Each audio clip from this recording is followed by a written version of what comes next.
நான் கவிப்பரசு அவர்களுக்கு பொன்னாடை அணிவித்து விட்டு இங்கே வந்திருக்கிறேன்.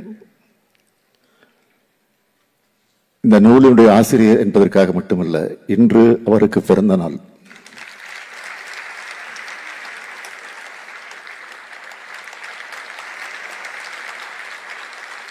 அந்த நிலையோடு உங்கள் அனைவரின் சார்பில் மீண்டும் அவருக்கு உங்களுடைய கரவொலியோடு என்னுடைய பிறந்த நாள் வாழ்த்துக்களை தெரிவித்துக் கொள்கிறேன்.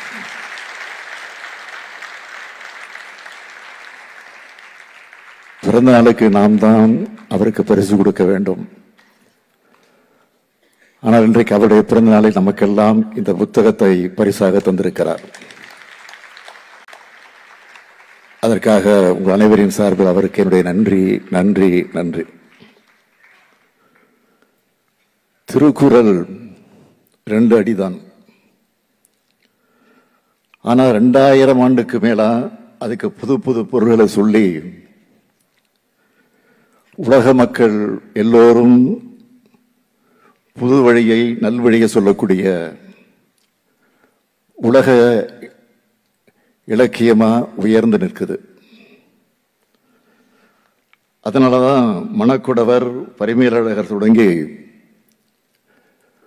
முத்தமிழறிஞர் கலைஞர் உள்ளிட்ட ஏராளமானோர் திருக்குறளுக்கு உரை எழுதியிருக்காங்க. அந்த வரிசையில தான் இன்றைக்கு நம்ம கவிப்பேரரசு அவர்கள் இணைஞ்சிருக்கிறார். கவிப்பேரரசு அவர்கள் ஏற்றியுள்ள இந்த திருக்குறள் தீபத்தில் வள்ளுவர் எழுதுனதுதான் நீதினு சொல்ல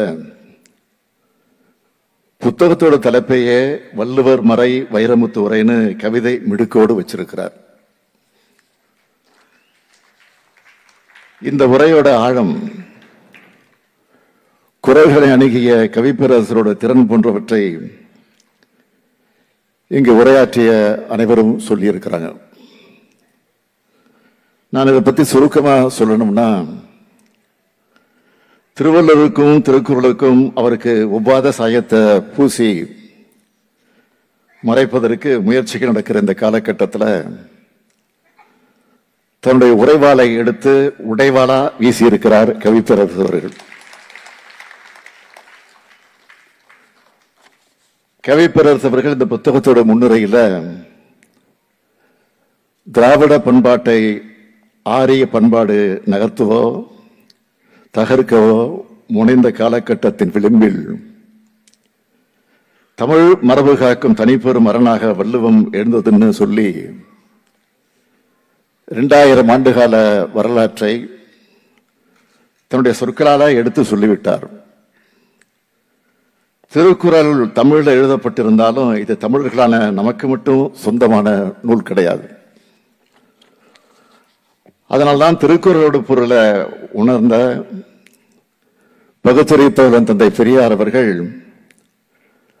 60 ஆண்டுகளுக்கு முன்னாடியே திருக்குறள் மாநாட்டை நடத்தினார்.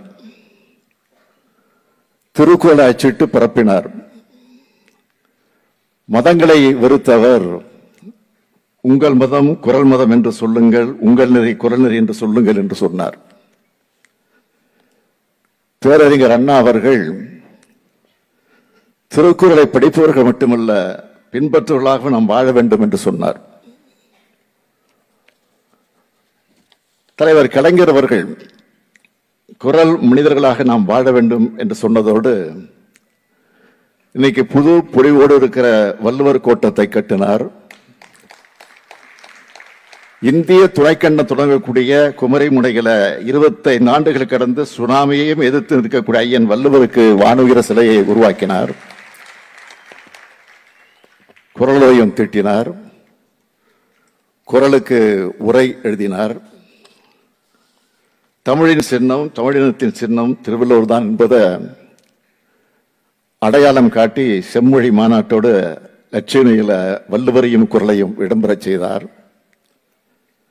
தமிழ் சமூகம் என்பது சமத்துவ சமூகம் என்பதை நிறுவ வள்ளுவரோட வரிகளான பிறப்புக்கும் எல்லா உயிருக்கும் என சொல்லித்தான் அந்த மாநாட்டை மைய நோக்கு பாடலையை உருவாக்கி தந்தார்.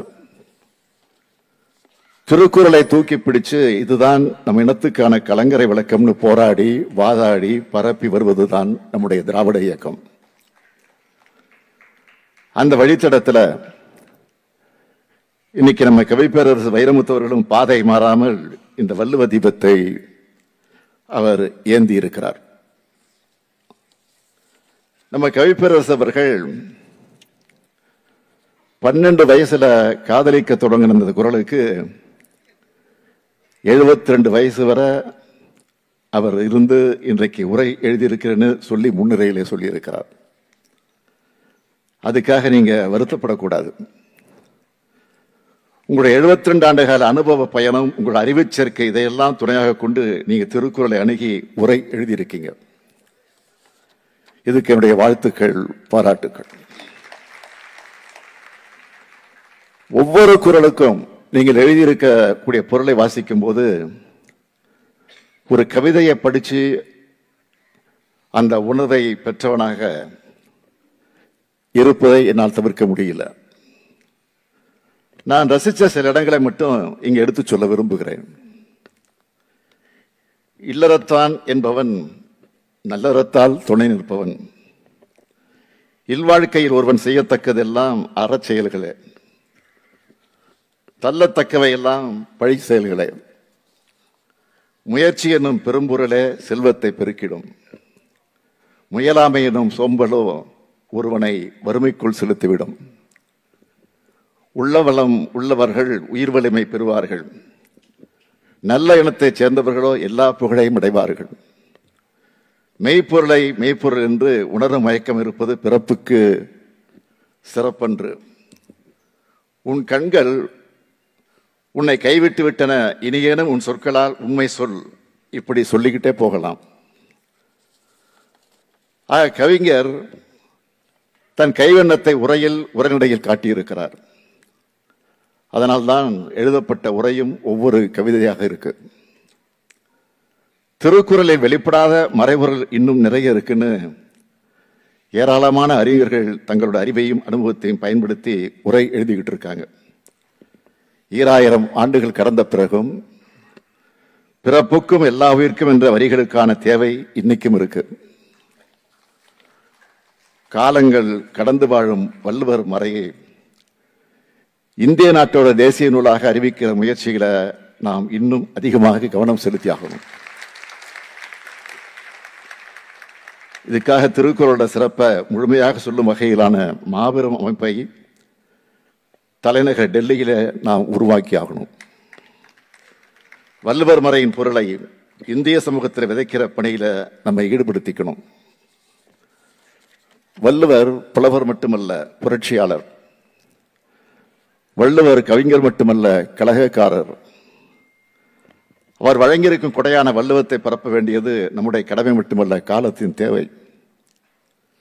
வள்ளுவத்தை பரப்புவதோடு மனிதருக்கு எதிரான கருத்தியல் வண்ணங்களை அவர் மேல பூச முயற்சிக்கு அடாவடித்தனத்தை ஒட்டுமொத்தமாக தமிழ் சமுதாயம் எதிர்க்கணும். சொந்தம் கொண்டாடுறதுக்கு ஆலயத்தில் ஆள் இல்லாத காரணத்தினால நம்மோட வள்ளுவரை கவிழ்ச்சி திருட பார்க்கிறாங்க. திருட என்பதை விட ஏமாத்த பார்க்கிறாங்கன்றதுதான் உண்மை. அதுதான் பொருத்தமா இருக்கும். திருவள்ளுவர் என்பவர் உலகம் பழிப்பதை ஒழித்துவிட்டால் மழித்தலும் நீட்டலும் வேண்டாம் என்று சொன்ன பகுத்தறிவு கவி. தெய்வத்தால் முடியாததையும் முயற்சி செயல்படுத்தி காட்டக்கூடிய என்ற சுயமரியாதை கவியாக விளங்கினார். அனைவருக்கும் சமம் என்ற சமூக நீதி கவி. உலக மக்களுக்கு ஒளி வழங்குகிற சூரியனாக இருக்கிற திருக்குறளை படித்த திருவள்ளுவரை அபகரிக்க நினைச்சா அவருடைய கருத்துக்களின் வெப்பமே அவங்களை பொசுக்கிடும். திருக்குறளை படித்தால் மட்டும் போதாது, பரப்பினால் மட்டும் போதாது, அதன்படி நடக்கணும் என்ற உணர்வை ஊட்ட இளைய தலைமுறையிடம் திருக்குறளோடு பெருமைகளை சேர்ப்பதோடு அவர்கள் திருக்குறளை உள்வாங்கின மனிதர்களாக வளர்த்தெடுக்க இன்றைக்கு நம்முடைய திராவிட மாடல் அரசு பல முயற்சிகளை செய்து கொண்டிருக்கிறது.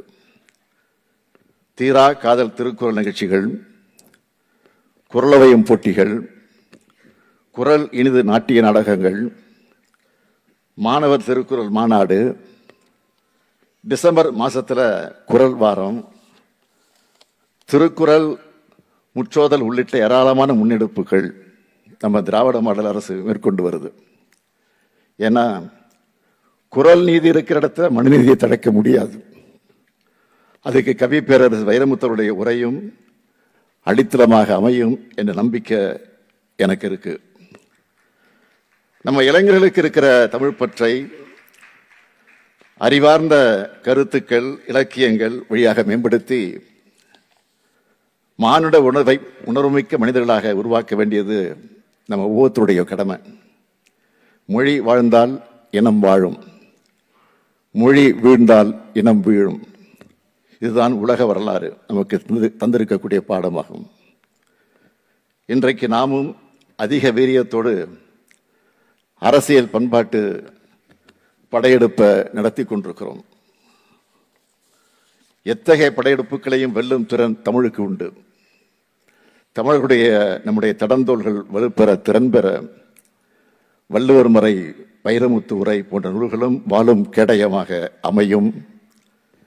இந்த நம்பிக்கையோடு நமது கவி பேரரசு அவர்கள் இலக்கிய பயணம் இன்னும் பல சாதனைகளை செய்து தமிழுக்கு பெருமை சேர்க்கட்டும் என நான் அனைவரின் சார்பில் வாழ்த்துகிறேன். தமிழ் இருக்கும் வரை, குரல் இருக்கும் வரை இந்த நூலும் இருக்கும். வாழ்க தமிழ், வளர்க வள்ளுவம், பரவட்டும் குரல் நெறி. நன்றி, வணக்கம்.